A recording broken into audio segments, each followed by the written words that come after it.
Prabowo sudah menyatakan bahwa sejak bergabung di pemerintahan Jokowi, dia bisa melihat bagaimana Jokowi bekerja, bagaimana komitmen Jokowi terhadap rakyat.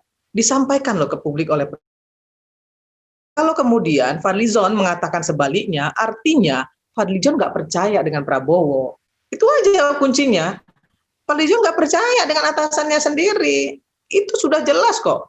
Nah, biar masyarakat yang menilai gitu. Kalau pimpinannya ngomong A, dia ngomong B, artinya dia ya tidak sepakat dengan pimpinannya, bahwa dia tidak tunduk dengan pimpinannya dan dia tidak percaya dengan pimpinannya. Begitu, Kori. Itu simpel kok sebenarnya. Tagar Institut Jurnalisme dan Riset.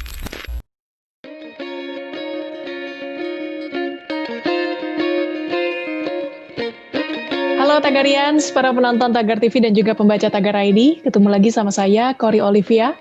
Hari ini kita membahas tentang anggota Komisi 1 DPR, Fadlizon, yang mengkritik kewenangan Pangdam Jaya Majen TNI Dudung Abdurrahman, yang memerintahkan anggotanya menurunkan baliho pimpinan Front Pembela Islam Rizik Syihab di berbagai tempat. Menurut Fadlizon, perintah Pangdam ini sudah keluar dari koridor tugas pokok dan fungsi TNI. Bahkan dinilai sudah terseret dalam arus politik. Banyak pihak menyayangkan pernyataan Fadlizon, termasuk politisi nonaktif Nasdem Irma Suryani Chaniago, yang menyebut Fadlizon sebagai wakil rakyat seharusnya berpihak kepada rakyat, bukan malah membela pejabat pelanggar protokol COVID dan menyalahkan TNI. Harusnya Fadlizon mengkritisi Pemda DKI yang membiarkan pelanggaran protokol COVID berjamaah dan meminta pertanggungjawaban moral Gubernur DKI Jakarta Anies Baswedan. Untuk membahas hal ini lebih lanjut, saya sudah bersama dengan Irma Suryani Chaniago, politisi nonaktif Nasdem. Halo Bu Irma, apa kabarnya Bu? Halo, alhamdulillah kabar baik, Kori.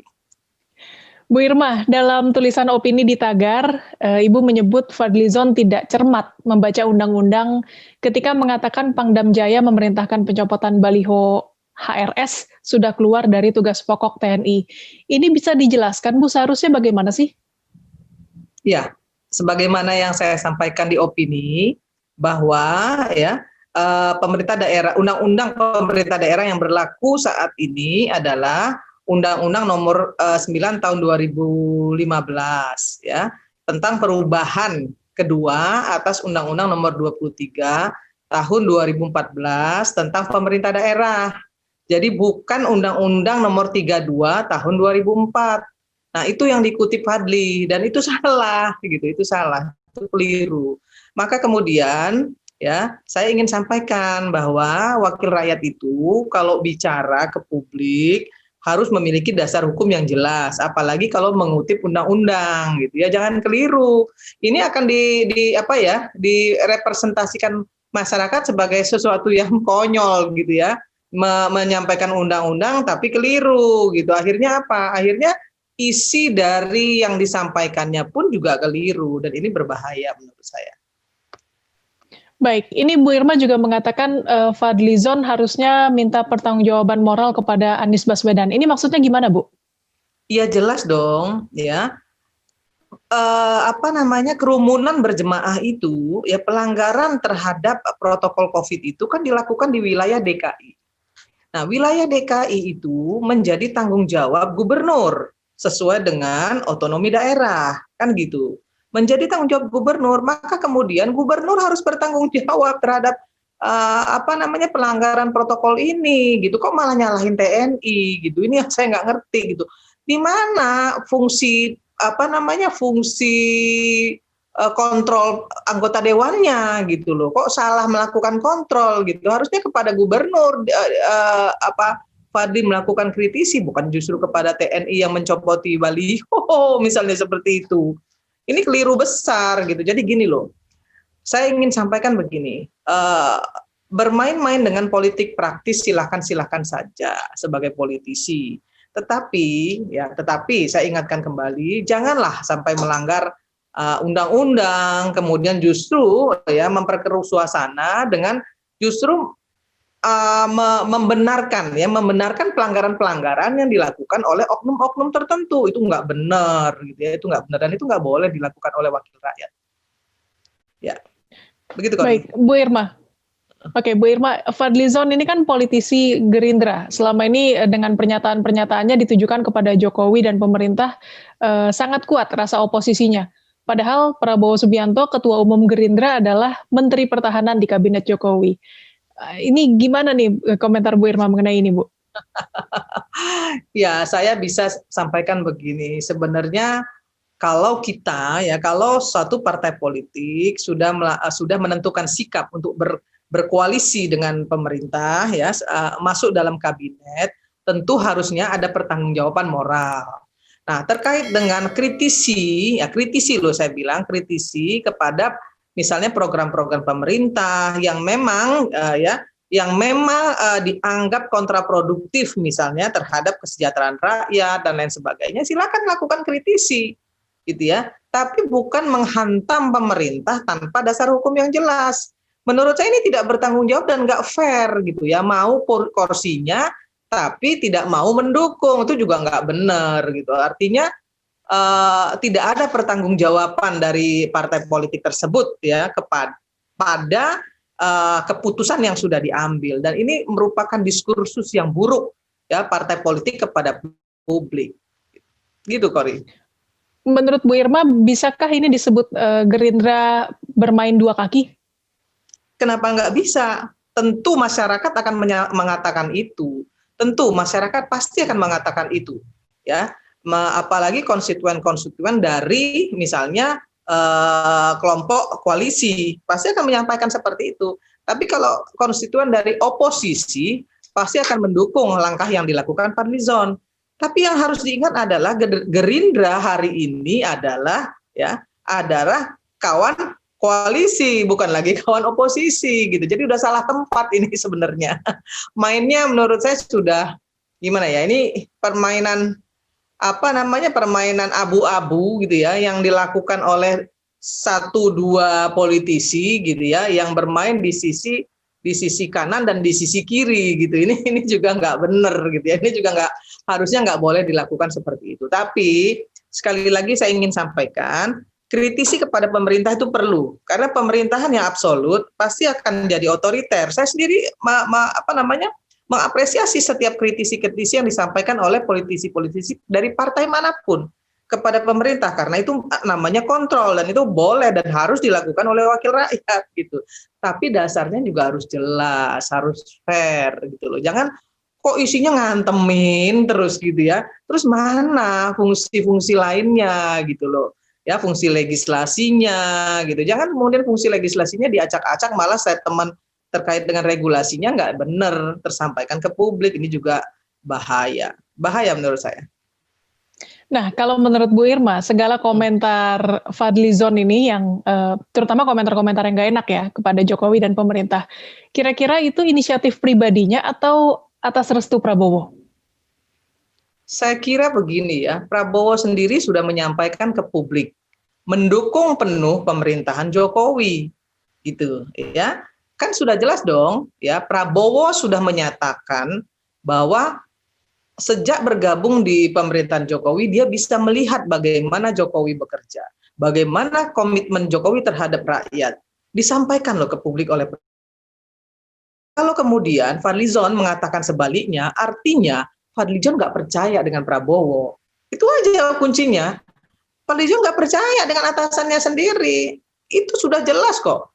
Nah, biar masyarakat yang menilai gitu. Kalau pimpinannya ngomong A, dia ngomong B, artinya dia ya tidak sepakat dengan pimpinannya, bahwa dia tidak tunduk dengan pimpinannya dan dia tidak percaya dengan pimpinannya. Begitu, Kori. Itu simpel kok sebenarnya. Oke, kalau pandangan Bu Irma secara pribadi gimana sih terhadap figur seorang Fadlizon? Fadli ini sebenarnya pinter ya, cerdas. Hanya sayang gitu ya. Kadang-kadang offside, ada satu. Yang kedua, menurut saya jadi kalau ibarat pemain bola gitu ya, dia berlari itu bukan pada fungsinya, dia berlari kadang-kadang jadi back, kadang-kadang jadi ini, pokoknya dia berlari ke kanan ke kiri, pokoknya semua posisi mau dimainin gitu loh sama Fadli ini gitu ya. Jadi ini yang bikin kacau gitu ya. Tapi saya nggak tahu apakah ini grand design ya terhadap Fadli, saya juga nggak paham gitu ya. Nggak paham saya, tapi saya lihat gitu ya, kayak nabrak kanan, nabrak kiri, nabrak depan, nabrak belakang gitu. Pokoknya posisinya main tabrak aja gitu. Makanya selalu berhadapan dengan saya dia gitu kan, karena saya juga orang yang selalu melakukan kritisi terhadap siapapun gitu ya, yang melakukan tabrak kanan, tabrak kiri, tabrak depan, tabrak belakang tanpa gitu ya, tanpa dokumen yang jelas, tanpa regulasi yang jelas, dan tanpa dasar hukum yang jelas, sebagaimana yang disampaikan Fadli terkait dengan undang-undang yang disampaikan. Ternyata undang-undang itu sudah tidak berlaku lagi gitu ya, sudah dilakukan revisi, tapi revisinya tidak disebut, malah undang-undang yang lama yang disebut. Maka kemudian informasi yang tersampaikan ke publik itu menjadi keliru. Tapi sebenarnya Bu, dari sekian banyak kritik yang diungkapkan sama Bapak Fadlizon ini, apakah ada yang masuk akal Bu? Atau semua kritikannya bisa dibilang asal-asalan aja? Saya kira ada yang masuk akal pasti ya. Pasti adalah yang kebaikan dari kritik itu pasti ada. Dan saya tidak mau menafikan itu. Tapi jauh lebih banyak ke publik selama ini gitu ya. Karena apa?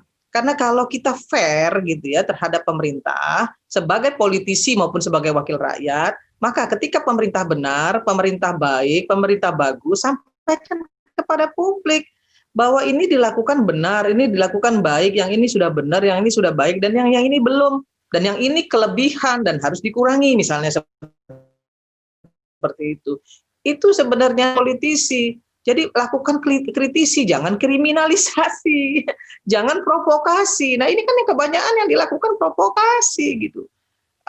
Gimana ya? Harusnya bisa menjaga partainya sebagai kawan koalisi, ya sebagai partai yang masuk dalam kabinet, ya mendukung pemerintah karena di sana ada ketua umumnya yang bicara A, nah kemudian anak buahnya bicara B, kan kasihan dengan ketua umumnya. Artinya kan si ketua umum ini nggak dianggap oleh anak buahnya.